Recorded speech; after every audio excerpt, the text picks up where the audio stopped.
સરકારને એક જ વાત કહેવા માંગુ છું, જો ઘર ના આપી શકતી હોય તો પહેલા અમને ઝેર આપે, પહેલા મારી નાખે ને પછી અમારું ઘર લઈ લે. એમને જોઈતું તો સીધી વાત છે. અહીંયા તો રોડ ઉપર રખડીના છોકરાઓને પહેલા મરતા જોવાના ને પછી મરવાનું, એના પહેલા તો પહેલા મરી જવું સારું છે. આજ તમે જે પણ છો અમારી બદોલત છો, સમજ્યા? જનતા ઊભી કરી શકે છે તો પાડી બી શકે છે, એટલી વાત સમજી લેજો. નમસ્કાર દર્શક મિત્રો, ગુંજ ગુજરાતની સમાચારમાં આપનું હાર્દિક સ્વાગત છે. આપણે આજે આવ્યા છીએ અમદાવાદ શહેરના ઉસ્માનપુરા વિસ્તારમાં, જ્યાં મ્યુનિસિપલ કોર્પોરેશન ઓફિસ આવેલી છે. અહીંયા આગળ આપ મારા પાછળ જોઈ શકો છો કે ઘણા લોકો ભેગા થયા છે. આ લોકો જે ભેગા થયેલા છે તેનું કારણ એ છે કે તે લોકોના મકાનો તોડી પાડવામાં આવશે તેની નોટિસો આપવામાં આવેલી છે, અને જે છત છે માથેથી એટલે છત છીની લેવામાં આવશે તેની નોટિસો આ લોકોને મળી છે. અને તે નોટિસોને લઈને 300 થી 500 મકાનો આવેલા છે કે તેથી વધુ અહીંયાના લોકોનું કહેવું છે, અને તે લોકો પરિવાર સાથે ઘર વિહોણા થવાના છે. એટલે આ લોકો અહીંયા મ્યુનિસિપલ કોર્પોરેશન ઓફિસે પોતાની માંગ લઈને આવ્યા છે કે ભાઈ અમને જ્યારે એટલે ઘર વિહોણા કરવામાં આવે અને અમારે મકાનો તોડવામાં આવે તેના પહેલાં અમને રહેવાનો આશ્વાસ આપવામાં આવે. એટલે સરકારે પહેલાં વૈકલ્પિક વ્યવસ્થા કરવામાં આવે તેવી લોકોની અહીંયા માંગ ઉઠી છે. અને જે પરિવારો છે તેમાંથી એવું પણ કહેવામાં આવેલું છે કે આગળ જે શિક્ષણને લઈને જે સરકાર મોટી વાતો કરે છે,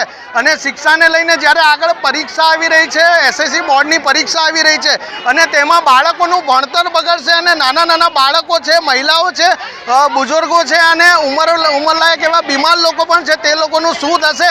અને તે લોકોની વેદના અત્યારે સરકાર સાંભળશે કે નહીં, કે ફક્ત અને ફક્ત અને સરકાર વિકાસ જ કરશે? તો અહીંયા લોકોનું કહેવું છે કે આ વિકાસ નથી, વિનાશ છે. જ્યારે ગરીબો લોકોના માથેથી છત હટી જશે ત્યારે તે લોકોના પરિવારજનોનું શું થશે? તે લોકો રાતોરાત રોડ ઉપર આવી જશે. તો સરકારને સૌ પ્રથમ તે લોકો માટે વૈકલ્પિક વ્યવસ્થા કરવી જોઈએ તેવી અહીંયાના લોકોની માંગ છે. ગુંજ ગુજરાતની સમાચાર, આસિફ ખાન પઠાણ.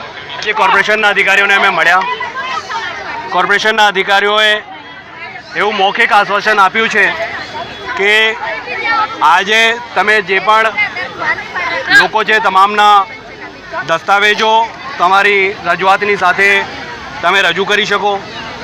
અમે તેની સમીક્ષા કરીને જે પણ લોકો હકદાર હશે તેવા તમામ લોકોને સામે મકાન આપીશું. એના પછી જ મકાન એ લોકોના તોડીશું. ત્યાં સુધી એ લોકોના મકાન અમે નહીં તોડીએ એવું એમણે મૌખિક બાંહેધરી આપી છે.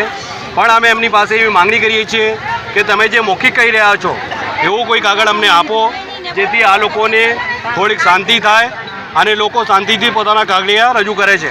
એમણે કીધું કે ના, તમે કાગળ અત્યારે રજૂ કરો, અમે સ્ક્રુટિની કરીને જે પણ હશે તમને જણાવીશું. આ કુલ 288 લોકોને અત્યાર સુધી નોટિસ પાઠવી ચૂકી છે, પાઠવી દીધી છે આ લોકોએ, અને આવનારા દિવસોમાં કદાચ વધારે લોકોને પણ આ લોકો નોટિસ પાઠવશે એવી આશંકા છે.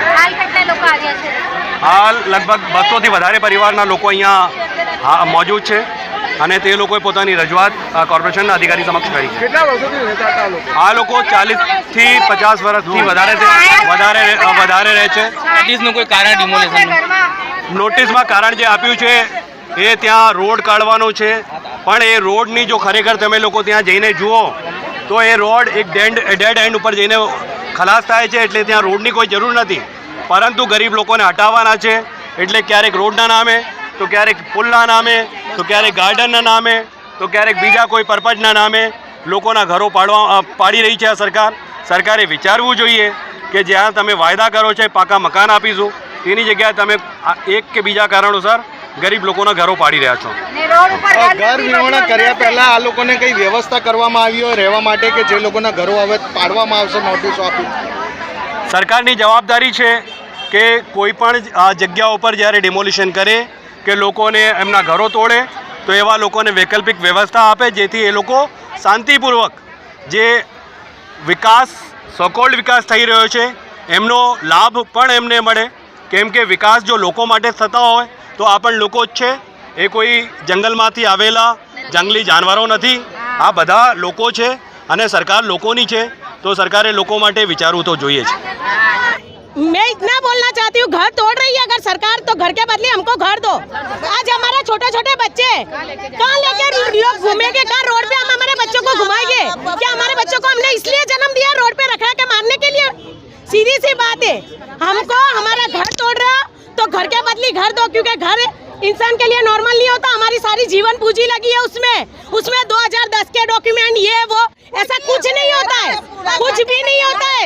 घर है तो घर दो हमको, हमारा घर तोड़ा जा रहा है तो हमें घर दो। सरकार की फैमिली नहीं है, यानी सरकार को अंदाजा नहीं है कि बच्चे को किस तरह से रोड पे रखा रहा है। ऐसा आसान नहीं होता है। माँ बाप पे क्या बीतती है वो जिसके बच्चे हैं उनको पता चलता है। उनकी फैमिली नहीं है, यानी वो जिसको उसको घर बार बिना के कर दे रहे। ये गलत बात है, ये गलत है, सीधी बात है, ये गलत हो रही है। बराबर अगर पहले की सरकार की फैमिली थी तो उनको अंदाजा था, तो उस समय लोग कहीं भी जिसके पास छत नहीं था कहीं भी चाहे वहाँ झुपड़ी बांध के रहते थे। आज लोगों के अच्छे भले जीवन पूंजी लगाई हुई दुनिया मतलब जिंदगी भर की मेहनत लगा के घर बनाते, वो घर तोड़ते, एक सेकंड नहीं सोचते। एक सेकंड इंसान पेट काट के घर बनाता है। उनकी तरह नहीं कुर्सी पे बैठ के लोगों पे टैक्स लगा के अय्याशियां नहीं करते लोग। हमारे जैसे अका दिन मेहनत मजदूरी करके हम 4 पैसे लेके आते घर पे। मेरा नाम गीता है और बोलते हैं सरकार अगर ये भी बोले कि घर के बदले हमको 3-4 लाख रुपए बनने, तो भाई किसी की ताकत नहीं है। हम रोज कमा के रोज मजदूरी करते हैं ना, तब हमारे घर में चूल्हा जलता है। 3-4 लाख रुपया होता है तो हम झुपड़पट्टी में नहीं रहते। सीधी सी बात है, पैसे हमारे पास है नहीं और हमको हमारे घर के बदले में घर चाहिए। चाहिए घर, हाँ घर चाहिए। ये विकास कर रहे हैं, क्या विकास कर रहे हैं? जगह जगह लोगों को बेघर कर रहे हैं और जिसके पास पैसे है वो घर ले पा रहे, जिनके पास नहीं है वो आत्महत्या कर ले अपने फैमिली के साथ। कितने लोग मर चुके हैं। जिसके पास पैसे नहीं है मकान बोलते पैसे भरो, घर हमारा तोड़ रहे और हमसे ही पैसे मांग रहे। हमको घर बार बिना के कर रहे, हमसे पैसे मांगी जा रही है। सीधी सी बात है, लोग आत्महत्या कर रहे, पैसे नहीं भर पा रहे तो अपनी फैमिली के साथ कहाँ से करेगा इंसान।